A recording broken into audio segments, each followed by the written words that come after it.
चकवा रखण वाले लोग किंज दे।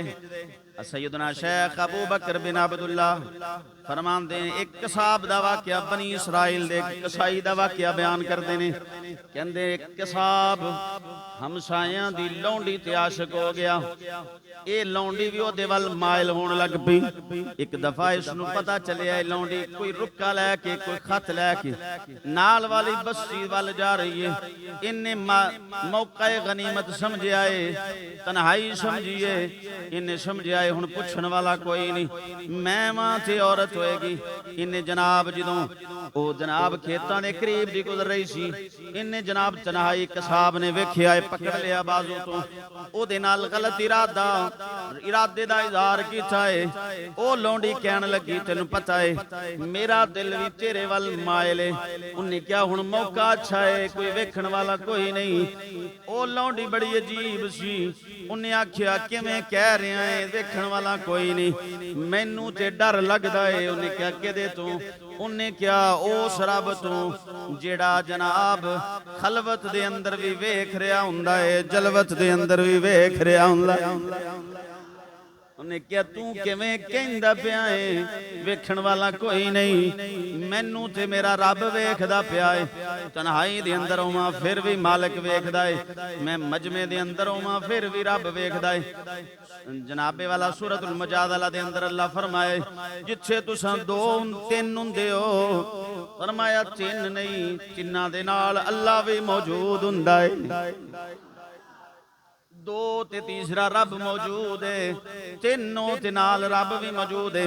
फरमाया वहुवा माकुम ऐनमा कुंतुम, कलिया होवें तिंज ना समझी मैं कलिया। फरमाया ख्याल कर ले तू कलिया नहीं, तेरा रब भी मौजूद है, तेनू वेखदा भी पिया है। तेरे दिल दे ख्याल अज मंजर अजीब हो गया। 10 साल दा बच्चा सानू वेखदा होवे, असी गलत हरकत नहीं करांगे। अल्लाह फरमान बंदे बच्चे तो हया करना है, कायनात दे मालिक कोलों हया क्यों नहीं करदा?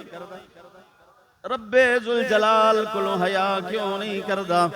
10 साल दा बच्चा 8 साल दा बच्चा खड़ा होवे, जनाब मस्जिद दा निजाम वेख लो। 10 साल दा बच्चा जुत्तियां दे कोल खड़ा होवे, जुत्ती चोरी नहीं होएगी। बच्चा खड़ा है, फरमाया बच्चे दा खौफ दिल च रखना, जेड़ा कायनात दा बादशाह है ओदा खौफ क्यों नहीं जे रखदा? उस लौंडी ने आखिया तू आना है वेखण वाला कोई नहीं, मेरे दिल कोलों पुछ क्यों नहीं वेखण वाला? मेरा रब वेखदा पिया है। ਜਦੋਂ ਇਹ ਗੱਲ ਕੀਤੀ ਉਹਦੇ ਦਿਲ ਤੇ ਚੋਟ ਲੱਗੀ, ਯਕਦਮ ਅਹਿਸਾਸ ਹੋਇਆ ਮਾਲਿਕ ਵੇਖਦਾ ਪਿਆ ਹੈ, ਉਹਦੇ ਸਾਹਮਣੇ ਗੁਨਾਹ ਕਰਾਂ, ਦਿਲ 'ਚ ਖੌਫ ਹੋਇਆ। ਉਹਨੇ ਉਸ ਲੌਂਡੀ ਨੂੰ ਛੋੜ ਦਿੱਤਾ। ਅੱਲਾ ਤੇਰੀ ਬਾਰਗਾਹ 'ਚ ਮੈਂ ਸੱਚੀ ਤੌਬਾ ਕਰਨਾ ਵਾਂ। ਸੱਚੀ ਤੌਬਾ ਕਰਕੇ ਅੱਗੇ ਚੱਲਿਆ ਇੱਕ ਕਸਾਬ ਅੱਗੇ ਚੱਲੇ। ਤਵੱਜੋ ਜ਼ਰਾ ਰੱਖਣਾ, ਫਰਮਾਉਂਦੇ ਨੇ हजरत शेख अबू बकर बिन अब्दुल्ला फरमाते ने, फरमाया अगे गया पानी खत्म हो गया, प्यास की शिद्दत है, जुबान खुशक हो गई। नाल एक बंदा मिल गया है, हम सफर दे जा रहा सी। उन्हें क्या कौन है? उन्हें क्या मैं फलां नबी दा कासिद हां, अल्लाह दे नबी दा रुक्का लैके जा रहे हैं। किसी बंदे को उन्हें क्या पानी, उन्हें क्या पानी ते मेरे कोल भी कोई नहीं। इन्हें क्या मैं ते मरना पिया वां।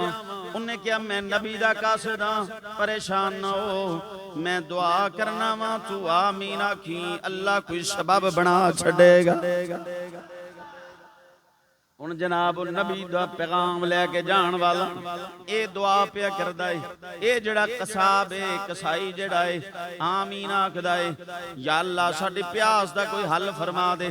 इन्हां दी दुआ खत्म होई है, वेखिया एक बदल आए ने, उन्होंने इहदे उत्ते साया कर दिता है, बदलां साया कीता है ते जनाब प्यास की शिद्दत के अंदर कमी आ गई है, जिस्म नूं सुकून मिल गया है। तवज्जो जरा करना, जदों अगे गए कसाब समझदा रहा सारे रस्ते दे अंदर ए बंदे दी बरकत है, मेरे ते भी साया हो रहा है। और बंदा भी खुद समझ रहा सी मैं अल्लाह दे नबी दा कासिद हां, मेरी वजह तू साया हो रहा है। जान वेले कसाब आख्या यार मेहरबानी, मैं मंजिल ते पहुंचण वाला ही हां, तेरी मेहरबानी होवे, तेरी वजह तू मेरे ते भी माल मालिक मेहरबानी फरमाइए बदला छाया कीता है। तवज्जो दर रखना फरमाते ने जदों दोवें जुदा होए ने कासद एक राह ते चला गया है, वो किसाब दूजे राह ते चला गया है। फरमाया की नजर आया, ये जड़ा बदलां दा साया सी कासद नाल नहीं टुरिया, किसाब नाल टुर पिया है। किसाब दूजी साइड ते टुरिया है, बदलां दा साया भी कसाई दे नाल हो गया है। इन जनाब दौड़ के आया, इन किसाब दा दामन पकड़ के आखिया यार मैं ते नबी दे कोलों आया वां, नबी दा अल्लाह दे नबी दा कासदा, लेकिन ए करम ते तेरी वजह तो हुंदा पिया सी। ए ते दस केड़ी शान है, केड़ा अमल करना वा, केड़ा अमल करना जिहदी वजह तो मालिक तेरे ते एडी मेहरबानी फरमाई है। किसाब कहन लगा कोई होर अमल नहीं कीता, थोड़ी देर पहले तेरे मिलन तो थोड़ी देर पहले मैं तन्हाई दे अंदर अल्लाह दा खौफ दिल च रखिया सी, अल्लाह इहदी बरकत नाल मैनू साहिबे करामत बना छड़िया है।